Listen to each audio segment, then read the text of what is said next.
একটা শুঁয়োপোকা যখন তার দেহের চারিদিকে একটা আস্তরণ তৈরি করে তখন আমরা তাকে গুটি পোকা বলি। গুটি পোকা হয়ে কোনো গাছের পাতা বা ডালের থেকে ঝুলতে ঝুলতে তার মধ্যে একটা অতি আশ্চর্য পরিবর্তন ঘটে। কিছুদিন পর সেই আস্তরণ থেকে বেরিয়ে আসে একটি অপূর্ব সুন্দর প্রজাপতি। কুৎসিত শুঁয়োপোকাই যে রূপান্তরিত হয়ে সুন্দর প্রজাপতিতে পরিণত হয়, বিজ্ঞান সেই বিষয়ে আমাদের নিশ্চিত করলেও সেটা বিশ্বাস করতে অসুবিধা হয়।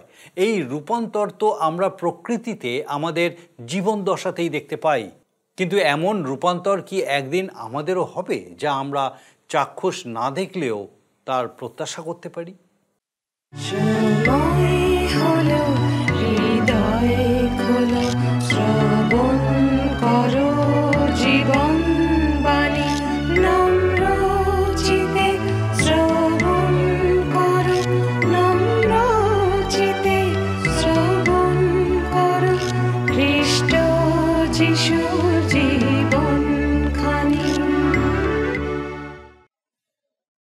নমস্কার, জীবনবাণী অনুষ্ঠানে আপনাকে স্বাগত জানাই। আমি খুব খুশি আজকে আপনি আরেকবার আমাদের সঙ্গে আমাদের এই জীবনবাণী অনুষ্ঠানে উপস্থিত হয়েছেন। আর আমার বিশ্বাস আপনি নিয়মিতভাবে আমাদের সঙ্গে আমাদের এই অনুষ্ঠানে উপস্থিত আছেন। আর ঈশ্বরের বাক্যের এই যে ধারাবাহিক আলোচনা, এই ধারাবাহিক আলোচনায় বিশেষভাবে আপনি অংশগ্রহণ করছেন। ঈশ্বরের বাক্য আপনার জীবনে কাজ করছে, কথা বলছে, নতুনভাবে আপনি ঈশ্বরের বাক্য উপলব্ধি করতে সমর্থ হচ্ছেন। আর একই সঙ্গে আপনাকে অনেক ধন্যবাদ যে আপনি নিয়মিতভাবে আপনার সুচিন্তিত মতামত, এই অনুষ্ঠান আপনার কীরকম লাগছে, কিভাবে ঈশ্বরের বাক্যে আপনি উৎসাহিত হচ্ছেন, এই বিষয়গুলো আমাদেরকে নিয়মিতভাবে জানাচ্ছেন। একই সঙ্গে আপনাকে ধন্যবাদ আপনার প্রার্থনার বিষয় আমাদের সঙ্গে শেয়ার করার জন্য। আমরা আপনার জন্য নিয়মিত প্রার্থনা করি। আসুন আজকে আমাদের অনুষ্ঠানের শুরুতেই একটা গানের মধ্যে দিয়ে আমরা ঈশ্বরে গৌরব করি।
আমরা ধারাবাহিকভাবে পবিত্র বাইবেলের নতুন নিয়মের অন্তর্গত ফিলিপিও মণ্ডলীর প্রতি সাধু পৌলের পত্র নিয়ে আলোচনা করছি।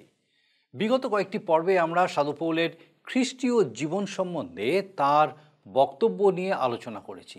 তিনি ফিলিপিও মণ্ডলীর বিশ্বাসীদেরকে বলেছেন যে তিনি একটি পুরস্কার পাওয়ার আশায় দৌড়াচ্ছেন এবং সেই পুরস্কারটি হলো খ্রিস্টকে লাভ করা। সাধু পৌল এই বিষয়ে তাদের উৎসাহ দিয়েছেন যেন তারাও তার মতো এই পুরস্কারের আশায় দৌড়ায়। তিনি তার অনুকরণ করতে বলছেন, কিন্তু সতর্ক করে দিয়েছেন এমন কিছু লোকের বিষয়ে যারা প্রকৃতপক্ষে খ্রিস্টের ক্রুশের শত্রু এবং যারা কেবল পার্থিব বিষয়েই চিন্তা করে। সাধু পৌল এই প্রসঙ্গে বলেছেন যে তিনি ও তার সমমনস্ক মানুষেরা প্রকৃতপক্ষে হচ্ছেন স্বর্গের নাগরিক এবং তারা সবাই খ্রিস্টের দ্বিতীয় আগমনের প্রতীক্ষা করে আছেন। আর এই পৃথিবীতে বসবাস করলেও আমরা সেই স্বর্গপুরীর বাসিন্দা। আমরা প্রতীক্ষা করে আছি কবে প্রভু যীশু খ্রিস্টের সেই দ্বিতীয় আগমন হবে। তিনি পুনরায় যখন আসবেন তখন তিনি জগতের বিচার করার জন্য আসবেন, কিন্তু যারা এই জগতের নয় তাদের বিচার হবে না। এই বিষয়টি সাধু পৌল খুব স্পষ্ট করে দিয়েছেন। তিনি বলেছেন যে আমাদের এই পার্থিব দুর্বল দেহ আর থাকবে না, কিন্তু প্রভু যিশু আমাদের প্রত্যেকের দেহকে রূপান্তরিত করে তার প্রতাপান্বিত দেহের সমরূপ করবেন। আমাদের এই দূষিত দুর্বল দেহ নিয়ে থাকার প্রয়োজন আর হবে না। তিনি নিজে যেমন একটি পুনরুত্থিত এবং মহিমান্বিত দেহের অধিকারী হয়েছেন, তার সেই অসীম ক্ষমতার বলে তিনি আমাদের দেহকেও তার দেহের মতো করে তুলবেন। এই একই কথা আমরা সাধু যোহনকেও বলতে শুনি। তিনি বলছেন যে খ্রিস্টের আগমনে আমরা তার মতো হয়ে উঠব এবং তিনি যেরকম ঠিক তেমনভাবে আমরা তাকে দেখতে পাব। আসুন আমরা আমাদের মনকে সুস্থির করি এবং এই সমস্ত বিশেষ বিষয়ে ফিলিপিও ৩ অধ্যায়ের শেষ দুটি পদ, যা প্রতিটি বিশ্বাসী মনে আশার আলো জ্বালায়, সেই পদ দুটি নিয়ে বিস্তারিতভাবে আমরা অধ্যয়ন করি এবং দেখি যে আজকে বিশেষ করে কিভাবে ঈশ্বর তার এই জীবন্ত বাক্যের মধ্যে দিয়ে আমাদের সঙ্গে কথা বলেন। আমি আপনাদের কাছে আজকের ফিলিপিওদের প্রতি প্রেরিত পৌলের পত্রের ৩ অধ্যায় শেষ কয়েকটি পদ নিয়ে আলোচনা করব। ৩ অধ্যায় ২০ পদ ৩৯৭ পৃষ্ঠায় লেখা রয়েছে, কারণ আমরা স্বর্গপুরীর প্রজা, আর তথা হইতে আমরা ত্রাণকর্তার প্রভু যীশু খ্রিস্টের আগমন প্রতীক্ষা করিতেছি। সাধু পৌল ভবিষ্যতের আশাকে আমাদের কাছে প্রকাশ করছেন। উত্তম অর্থে পরিবর্তিত জীবনকে বলা হচ্ছে স্বর্গের নাগরিক। এটি একটি পূর্ণ জীবন, তার মানে এক নূতন জীবনযাত্রা। আমরা স্বর্গরাজ্যের বাসিন্দা। সাধু পৌল আরও পরিষ্কার করে বলতে চান যে শব্দটি এখানে ব্যবহার করেছেন তার অর্থ আরও গভীর। এর মানে একজন নাগরিক হিসাবে কাজ করা। ফিলিপি শহরে ছিল রোমানদের কলোনি। ফিলিপি শহরে জোর করে লোকদের আইন দেখিয়ে কাজ করানো হতো। রোমে যেসব আইন ছিল, ফিলিপি শহরেও সেই একই আইন পালন করা হতো। তারা ল্যাটিন ভাষায় কথা বলতেন। আর আমরা দেখি যে সেই কলোনি হতে একটি জায়গা যেখানে এক শহরের বাসিন্দারা এসে একত্রিত হয়ে বসবাস করে, তাদের জীবনযাত্রাও একই ধরনের আর ভাষাও একরকম হয়। বর্তমানে বিশ্বাসী মণ্ডলী বলা হয় বিশ্বাসীদের মিলনকে। এই মণ্ডলী যেন স্বর্গীয় একটা কলোনি, এবং তাদের স্বর্গীয় ভাষা বলতে হবে, আর তাদের ব্যবহারও যেন একরকম হয়, যেন মনে হবে যে তারা স্বর্গে বসবাস করছে। এমনটি হয়তো আমরা দেখতে পাই না, কিন্তু এটাই আমাদের লক্ষ্য হওয়া উচিত। সাধু পৌল বলেছেন যে আমরা হলাম খ্রিস্টের রাজদূত এই পৃথিবীতে। আমাদের স্বর্গের প্রতিনিধি হিসাবে কাজ করতে হবে আর স্বর্গের বার্তা বহন করতে হবে, কারণ আমরা স্বর্গের নাগরিক, আর অনন্ত জীবন আমরা স্বর্গে থাকব। আমরা আমাদের ত্রাণকর্তা প্রভু যীশু খ্রিস্টের আগমনের প্রতীক্ষা করছি। সাধু পৌল এখানে প্রকাশ করেছেন বিশ্বাসীর জীবনে যে উচ্চ আশা প্রভু যীশু খ্রিস্টের জন্য তা প্রকাশ পাচ্ছে। আনন্দপূর্ণ অনুভূতি তার আগমনের জন্য তা উপলব্ধি করেছেন সাধু পৌল। বিশ্বাসীর জীবনে যে আশা আমরা নতুন নিয়মে দেখতে পাই, তা কখনোই সেই তাড়নার সময় যে বলা হচ্ছে না। পৌল যখন বলছেন যে আমরা স্বর্গের প্রজা, তখন আমরা আমাদের ত্রাণকর্তা প্রভু যীশু খ্রিস্টকে দেখতে পাচ্ছি। পৌল তাড়নার সময়কে বলছেন না, সেই মহাযাতনার কালকে বলছেন না।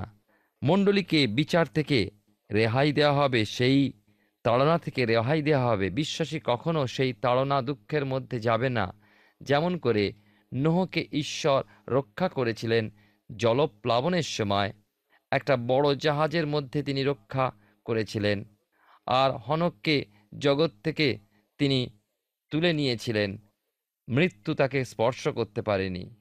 আর ঠিক তেমনভাবে খ্রিস্ট যিশু তাঁর মণ্ডলীকে রক্ষা করবেন। দুই দলের লোকের কথা এখানে ব্যাখ্যা করা হয়েছে, যারা তাড়নার সময় থাকবে। একদল লোক যাদের কথা বলা হয়েছে ফিলাডেলফিয়া মণ্ডলীর কথা।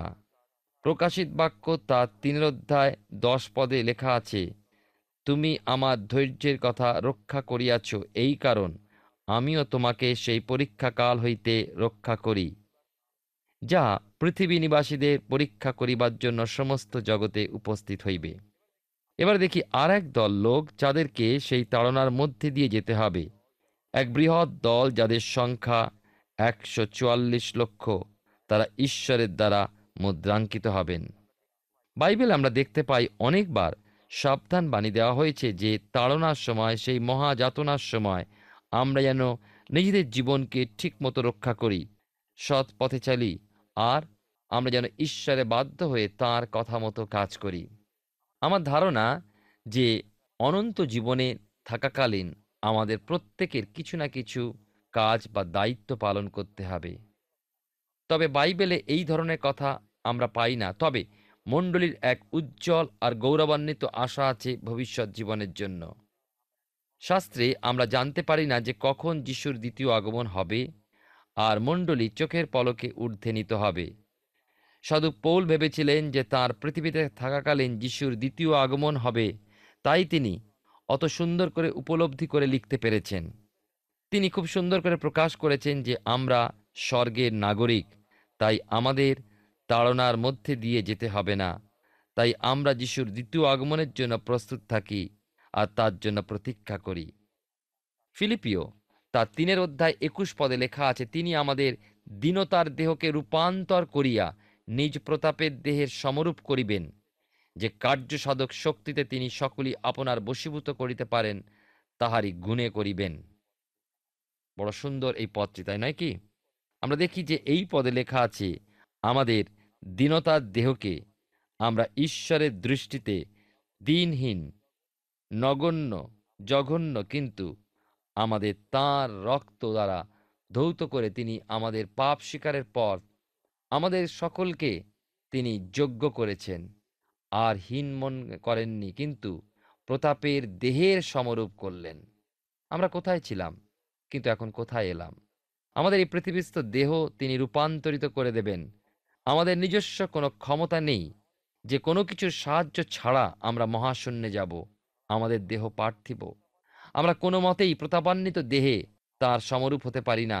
আমাদের দেহ দ্বারা আমরা অনেক খারাপ কাজ করি, যা ঈশ্বরের দৃষ্টিতে মন্দ, তাই আমরা করেছি। কিন্তু এই দেহ একদিন পরিবর্তিত হয়ে যাবে। আমার মনে হচ্ছে যে এখনই যেন আমার দেহ রূপান্তরিত হয়ে তার সমরূপ হয়, আর প্রতাপের দেহ যেন আমি লাভ করতে পারি, যা প্রভু যীশু পুনরুত্থানে আমাদেরকে দান করবেন। যে প্রতাপান্বিত দেহ তিনি লাভ করেছিলেন যখন তিনি পুনরুত্থিত হয়েছিলেন, আর আমরা দেখতে পাই শিষ্যরা তাকে দেখতে পেয়েছিলেন এবং তিনি বদ্ধ ঘরের মধ্যে দিয়ে প্রবেশ করেছিলেন। প্রিয় বন্ধু, সেই গৌরবান্বিত বা প্রতাপান্বিত দেহ আমাদেরকে ঈশ্বর দান করবেন, এ প্রতিজ্ঞা তিনি করেছেন। পৌল তার করিন্থীয় মণ্ডলীকে যেমন লিখেছেন, আমরা বিশেষ করে যদি পাঠ করি বাইবেলের নতুন নিয়মে 1 করিন্থীয় তার 15 অধ্যায় 51 থেকে 52 পদ। এখানে তিনি বলছেন বিশেষ করে, দেখো আমি তোমাদিগকে এক নিগূঢ় তত্ত্ব বলি, আমরা সকলে নিদ্রাগত হইব না, কিন্তু সকলে রূপান্তরীকৃত হইব, এক মুহূর্তের মধ্যে চক্ষুর পলকে, শেষ তুরিধ্বনিতে হইব। কেননা তুরি বাজিবে, তাহাতে মৃতেরা অক্ষয় হইয়া উত্থাপিত হইবে এবং আমরা রূপান্তরীকৃত হইব। এই ঘটনা ঘটবে চোখের পলকে, হঠাৎ তুরিধ্বনিতে হবে। আমি যখন মনোযোগ সহকারে ধ্যান করছিলাম তখন মনে হচ্ছিল যে পুরাতন নিয়মে মোশি যখন ইসরায়েল জাতিকে নিয়ে প্রান্তরে যাচ্ছিলেন, তখন 2টি রূপোর তুরি বাজত তাদের এগিয়ে যাওয়ার সংকেতের জন্যে। কিন্তু বর্তমানে কিন্তু আমরা অভ্যস্ত নই ওই তুরির ধ্বনিতে।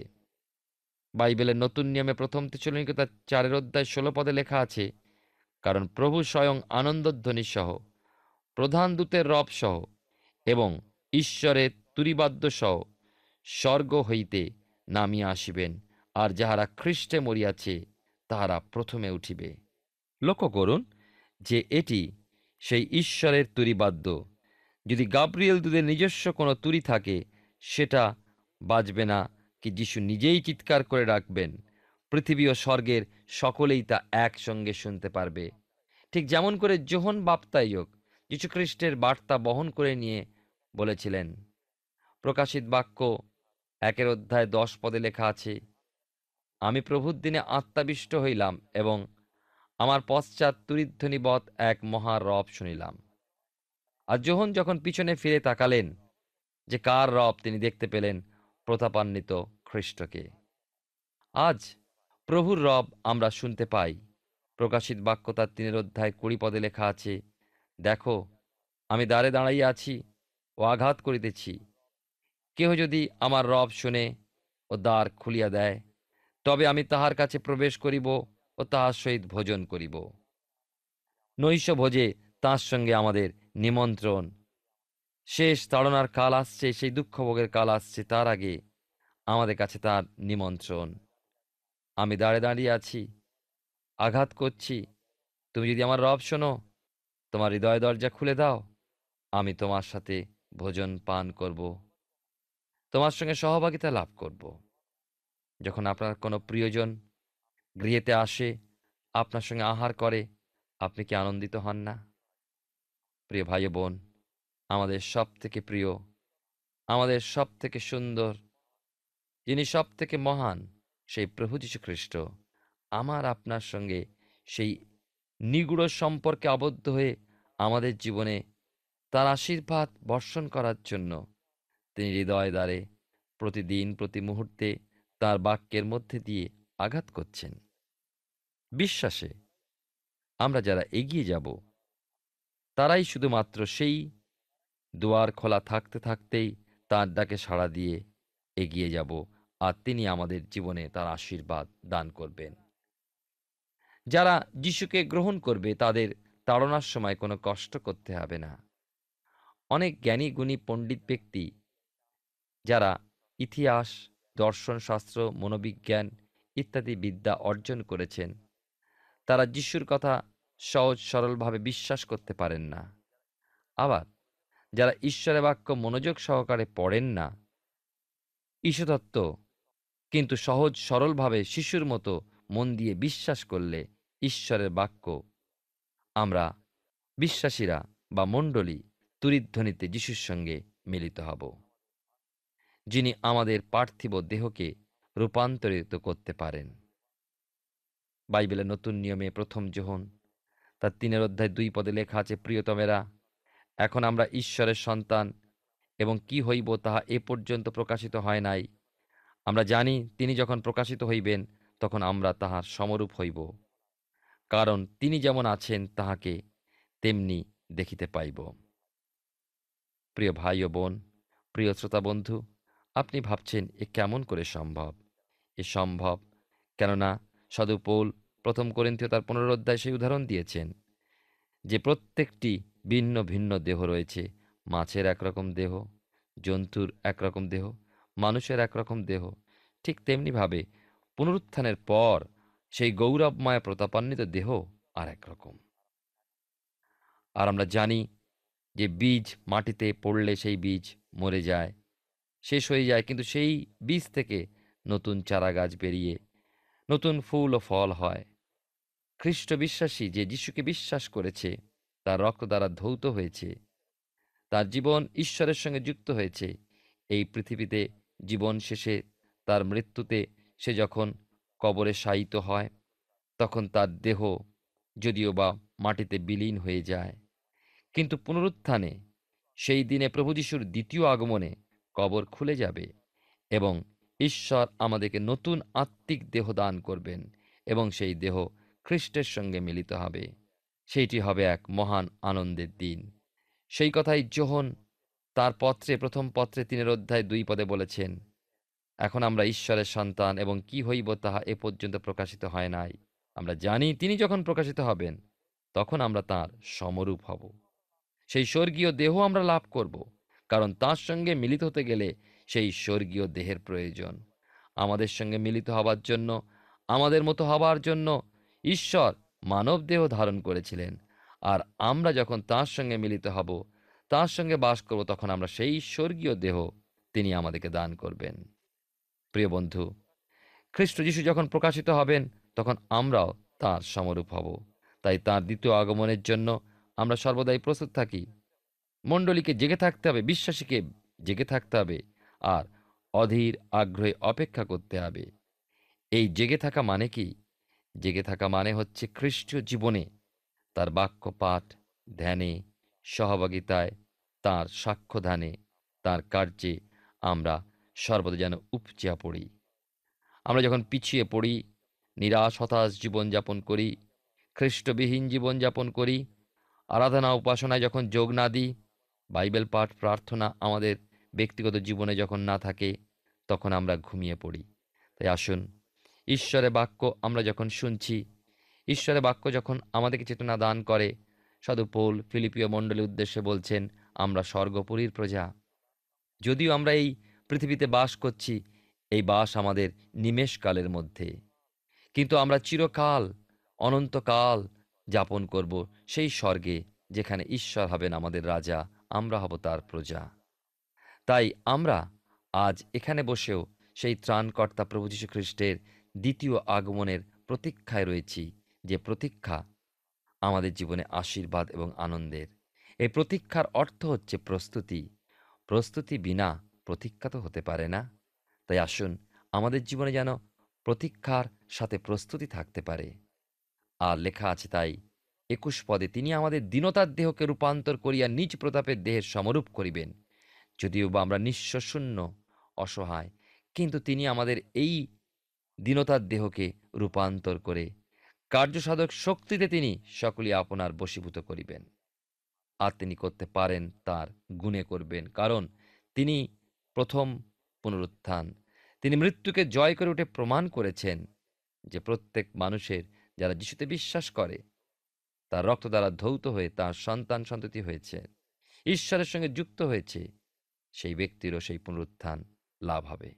সেই বিশ্বাসে আসুন, আমরা জীবন্ত ঈশ্বর তার পবিত্র হস্তে নিজেদের জীবন, মন, প্রাণ সমর্পণ করি, যেন তিনি আমাদেরকে এই পাপময় জগতে, মন্দ জগতে আমাদেরকে যেন প্রস্তুত রাখেন তার আত্মা দ্বারা, তার বাক্য দ্বারা, তার সহভাগিতার মধ্যে দিয়ে, যেন আমরা প্রতিটি পরীক্ষা, প্রলোভন, সমস্যার হাতে জয়লাভ করতে পারি। প্রিয় শ্রোতা বন্ধু, প্রিয় ভাই ও বোন, আমরা ঈশ্বরের ধন্যবাদ করি যে তার বাক্য আমাদেরকে স্মরণ করিয়ে দেয়, যারা তার প্রায়শ্চিত্তজনক কালভারি ক্রুশের রক্ত দ্বারা ধৌত হয়ে নতুন জন্মের অভিজ্ঞতা লাভ করেছি, আমরা হলাম স্বর্গপুরীর প্রজা। বাইবেল আমাদেরকে স্মরণ করিয়ে দেয়, আমরা খ্রিস্ট যিশুর রক্ত দ্বারা ধৌত হয়ে তাঁর পরিবারের লোক হই। দ্বিতীয়, আমরা তাঁর পুত্র কন্যারূপে গণিত হই। তৃতীয়, আমরা দেখতে পাচ্ছি যে আমরা স্বর্গপুরীর প্রজা, আর আমাদের রাজা হলেন স্বয়ং প্রভু যীশু খ্রিস্ট। আর তিনি বলেছেন, সাধু পৌল ২০ পদে, তথা হতে আমরা ত্রাণকর্তার প্রভু যীশু খ্রিস্টের আগমন প্রতীক্ষা করিতেছি। আমরা সকলেই জানি, যারা তার পবিত্র কালভারি ক্রুশের রক্ত দ্বারা ধৌত হয়ে তার পুত্র কন্যারূপে গণিত হয়েছি, আমরা এও জানি যে যীশুখ্রিস্ট তার প্রথম আগমনে এই পৃথিবীতে এসেছিলেন পরিত্রাতা রূপে, জগৎ সংসারের প্রতিটি মানুষের পরিত্রাণের নিমিত্ত, মানুষকে পাপ থেকে উদ্ধার এবং রক্ষা করার জন্য, মানুষকে পাপ থেকে প্রায়শ্চিত্ত করে ঈশ্বরের সঙ্গে যুক্ত করার নিমিত্ত, মানুষকে অনন্ত রাজ্যের অধিকারী করার জন্য। আর অন্যদিকে তার দ্বিতীয় আগমন, তিনি আসছেন রাজারূপে এই পৃথিবীতে। প্রিয় ভাই ও বোন, আমরা মনে রাখব, তিনি আর পরিত্রাতা রূপে আসছেন না, তিনি আসছেন রাজারূপে, আমাদেরকে তার কাছে স্থান দেবার জন্য, যেন অনন্তকাল তার সঙ্গে আমরা রাজত্ব করি। কিন্তু সেখানেই শেষ নয়, যারা তাকে প্রত্যাখ্যান করেছে, অবজ্ঞা করেছে, তাদের বিচার করতে তিনি পরিত্রাতা রূপে এসছিলেন এই পৃথিবীতে। এখন তিনি আসছেন রাজা ও বিচারক রূপে। আর তাই প্রত্যেক বিশ্বাসীর জীবনে সেই আগমন প্রতীক্ষার বিশেষ প্রয়োজন। আমরা যখন তার আগমনের প্রতীক্ষা করি, তখন আমরা প্রস্তুতিময় জীবন যাপন করি। আমরা যদি আমাদের বাড়িতে কারোর আসবার অপেক্ষায় থাকি, তখন আমরা আমাদের বাড়ি ঘর পরিষ্কার করি, আমাদের সেই গৃহেতে তাকে অভ্যর্থনা জানাবার জন্য প্রস্তুত থাকি। ঠিক তেমনিভাবে প্রভু যীশু রাজারূপে যখন তিনি আসছেন, আমাদেরকে প্রস্তুত থাকতে হবে, তিনি যেন আমাদের প্রস্তুত দেখতে পান। আর তাই এখানে সাধু পৌল বলছেন, আগমন প্রতীক্ষা করিতেছি। আমরা প্রস্তুত হই এবং অনেককে প্রস্তুত করি। আমরা ফিলিপিও পুস্তক থেকে ধারাবাহিকভাবে অধ্যয়ন করছি। আমার বিশ্বাস, বিশেষ করে আজকে মহান ঈশ্বর আপনার সঙ্গে কথা বলেছেন। আজকে আমরা খ্রিস্ট বিশ্বাসীরা, যারা খ্রিস্টের মণ্ডলী রূপে চিহ্নিত, আমরা এই জগতে বসবাস করলেও আমরা প্রত্যেকেই হচ্ছি সেই স্বর্গপুরীর নাগরিক। এই কারণে আমাদের সবাইকে স্বর্গবাসীর ন্যায় চলতে হবে এবং আমাদের আচার বিচার, আমাদের কথোপকথন হতে হবে ঠিক সেই রকম। সাধু পৌল বলেছেন যে আমরা সবাই খ্রিস্টের রাজদূত হয়ে এই পৃথিবীতে ক্ষণকালের জন্য প্রবাস করছি। এই জগতের বিচার করার জন্য খ্রিস্ট যখন পুনরায় আগমন করবেন, তখন তার মণ্ডলীকে আর বিচারিত হতে হবে না। একটি বীজের দেহ যেমন রূপান্তরিত হয়ে একটি উদ্ভিদে পরিণত হয়, একটি শুঁয়োপোকা যেমন রূপান্তরিত হয়ে একটি প্রজাপতিতে পরিণত হয়, আমাদের দেহ সেই রকম একটি মহিমান্বিত প্রতাপান্বিত দেহে রূপান্তরিত হবে। আসুন আমরা সকলে যেন এই জগতের নয় কিন্তু স্বর্গের নাগরিক হওয়ার চেষ্টা করি। আমাদের পরবর্তী পর্বে আমরা এই পত্রের শেষ অধ্যায়ে প্রবেশ করব এবং দেখব যে এই অংশের মধ্যে দিয়ে মহান ঈশ্বর কীভাবে আমাদের সঙ্গে কথা বলেন। আসুন এখন প্রার্থনায় যাব, আর আমি চাইব আপনি আমার সঙ্গে প্রার্থনায় যোগ দিন। আসুন প্রার্থনা করি। পরম করুণাময় স্বর্গীয় পিতা, তোমার ধন্যবাদ, স্তুতি, প্রশংসা, তোমার গৌরব করি যে তুমি আমাদের ঈশ্বর এবং তুমি আমাদের জন্য চিন্তা করো। ধন্যবাদ দিই আমাদের সেই প্রত্যেক দর্শক বন্ধুর জন্য, প্রত্যেককে আরেকটি বার পিতাগো তুমি এই জীবন্ত সত্যে পূর্ণ করেছ যে আমরা এই জগতে ক্ষণকাল মাত্র, এবং আমাদের জন্য তুমি সেই আবাস প্রস্তুত করেছো যেখানে তুমি চাও যেন আমরা চিরকাল তোমার সঙ্গে থাকি। আমাদের সেই প্রত্যেক দর্শক বন্ধু, তাদের পরিবার পরিজন প্রত্যেককে প্রভু তোমার পবিত্র আত্মার পরাক্রমে সুস্থির রাখো, এই বিশ্বাসে স্থির রাখো যে প্রভু তুমি প্রত্যেক মুহূর্তে তাদের সঙ্গে আছো। পিতাগো, তাদের পরিস্থিতি হয়তো খারাপ হতে পারে, হয়তো এতটাই প্রতিকূল যে তারা হতাশা নিরাশায় ভেঙে পড়ছে, কিন্তু প্রভু এই বিশ্বাসে স্থির রাখো যে প্রভু তুমি আছো এবং তাদেরকে তুমি সেই শক্তি দিয়েছো, তুমি তাদেরকে বহন করছো সেই প্রতিকূলতার মধ্যে দিয়ে যাওয়ার জন্য। এবং পিতাগো, তুমি তাদের জন্য সেই অনন্ত আবাস রেখেছো, তোমার জীবন্ত প্রত্যাশা রেখেছো, এবং তুমি তাদেরকে সেই সমস্ত প্রতিকূলতা থেকে, সে অন্ধকারময় পরিস্থিতি থেকে বার করে নিয়ে এসে তোমার আলোতে প্রবেশ করাতে সমর্থ। প্রভু তোমার প্রতি এই বিশ্বাসের নির্ভরশীলতায় প্রত্যেককে স্থির করো।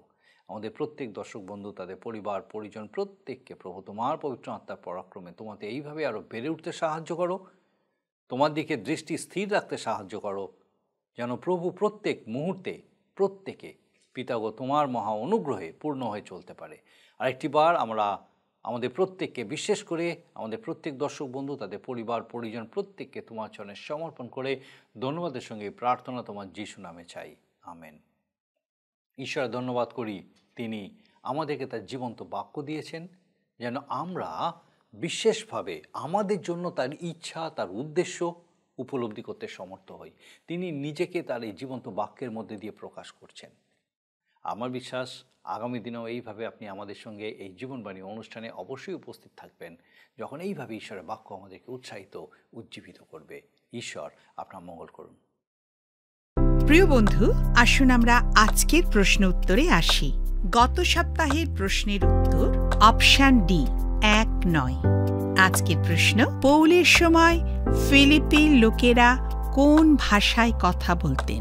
অপশন এ ল্যাটিন, বি অরামীয়, সি গ্রিক, ডি হিব্রু। প্রিয় বন্ধু, এই প্রশ্নের উত্তর আগামীকাল সন্ধ্যা 6টার মধ্যে option A B C D সহকারে আপনার নাম ও সম্পূর্ণ ঠিকানা সহ 9433497235 এই নম্বরে SMS বা হোয়াটসঅ্যাপে পাঠাবেন। যদি আপনার এই অনুষ্ঠান ভালো লেগে থাকে তাহলে এই নম্বরে একটি মিসড কল করুন, তাহলে আপনি পরের বারের বিজয়ী হতে পারেন।